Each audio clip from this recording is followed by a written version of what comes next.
I'm Haley B. Miller, and this is Ohio Politics Explained, a podcast where you give us 15 minutes and we give you all the news you need to sound smart and impress your friends.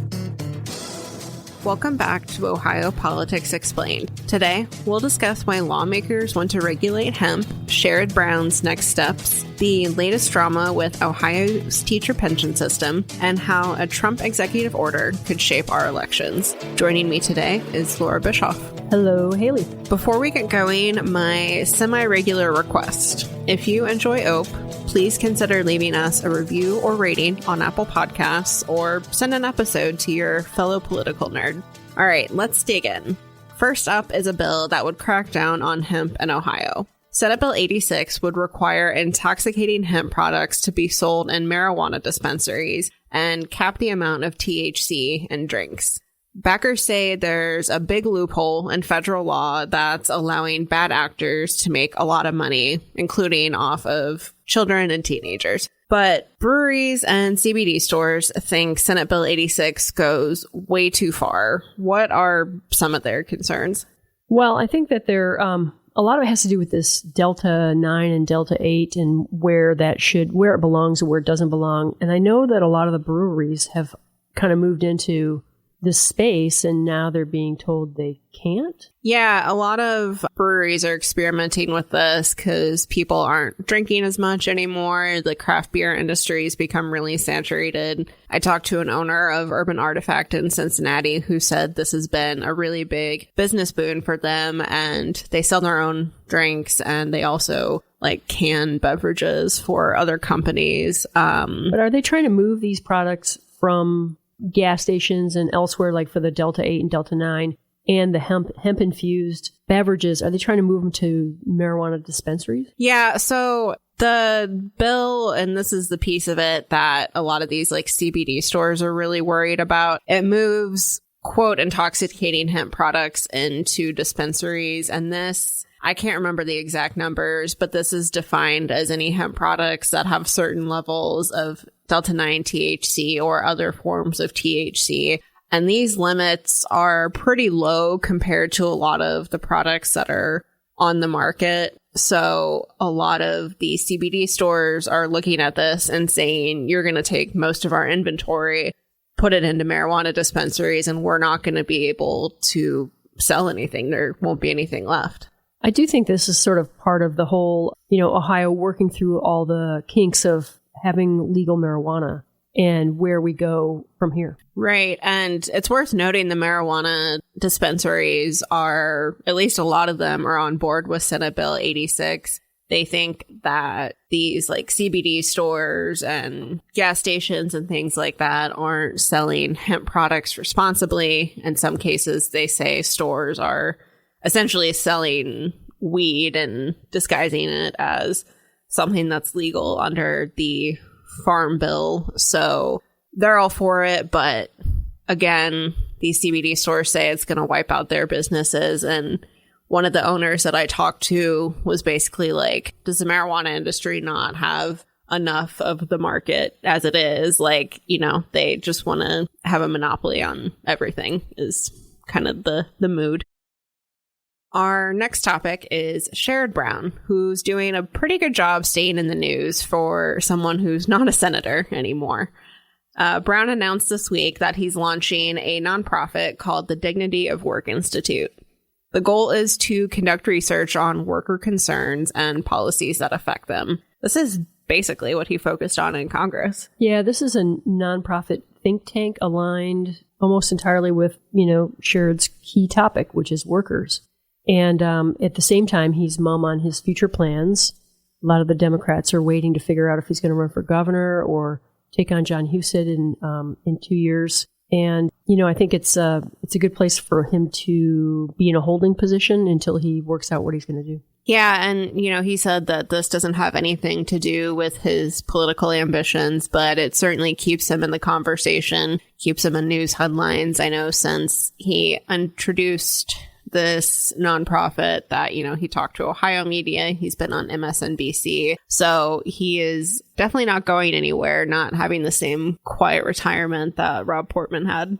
although he is going somewhere. He announced that his wife announced that they were moving from Cleveland to Columbus, just outside of Columbus in Bexley. And I think that has sort of spun the rumor mill into overdrive. Yeah, it will be interesting to see what he does for 2026, because I think, to your point, a lot of other Democrats probably don't want to make a move until they know what his plans are. The exception being, I suppose, Amy Acton, who is running for governor, the only Democrat in that race at this point. Yeah, but I think there's a lot of Democrats that are hesitant because they think that Sherrod Brown at the top of the ticket would provide some coattails. And if he's not in the race, then it's going to be a really dismal turnout and dismal year for the Democrats. So I think a lot of them are just sort of waiting on Sherrod. Let's pivot to the state teacher pension, which is my favorite topic to make Laura explain. Attorney General Dave Yost dropped some bombshells in his lawsuit to remove 2 members of the state teachers' retirement system board. Apparently, the members were pushing the pension fund to do business with a specific firm, even after staff said no. Why is this a big deal?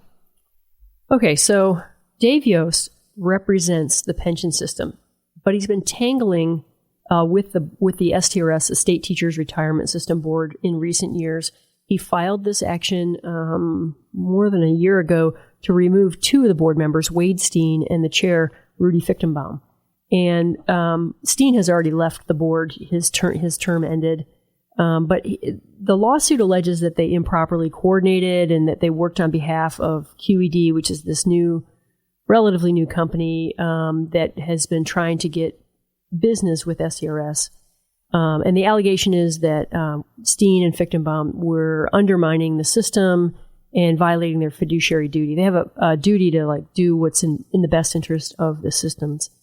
And Wade and Rudy, Fichtenbaum and Steen, they said that they're just trying to explore all the options to save money for the system and earn more on investments so that they could return certain benefits like cost of living allowance for retired teachers. And you're right, in that removal lawsuit, Yost filed some more details on the level of communication between these 2 board members and QED that he called shocking. And then, in addition to that, there was another little tangle between Yost and the STRS board because he wanted them to join a lawsuit against Target Corporation having to do with their DEI initiatives, diversity, equity, and inclusion initiatives, and their Pride campaign. Mm-hmm. There was a lawsuit filed by a Republican attorney general in Florida, and other Republican states joined this lawsuit saying, hey, we lost money on this investment because the Target board misled us. And initially, the STRS board said, well, this falls outside of our policy. We don't really go after losses until they exceed $10 million or more. It looked like maybe they might have lost $5 million on this. And anyway, there was a big kerfuffle about this, and Yost and Yost's team went and explained why they thought joining the lawsuit was a good idea, and the board went ahead and did it. Yeah, a lot of back and forth over that. My favorite piece of trivia about the QED scandal, I don't know if this is a scandal, is that the guys involved with QED used to work for State Treasurer Josh Mandel. That's right. One in particular, Seth Metcalf, he was the general counsel for the Treasurer's office under the Mandel administration. Small world. We'll wrap up today with Trump's latest executive order. He wants to require people to provide proof of citizenship when they register to vote and collect information from states about cases of election fraud. The order would also penalize states that count absentee ballots received after Election Day. Voting rights advocates will definitely sue over this, but the order struck me because there are things here that Ohio already does, or if we don't do it, it's stuff Republicans want to be doing.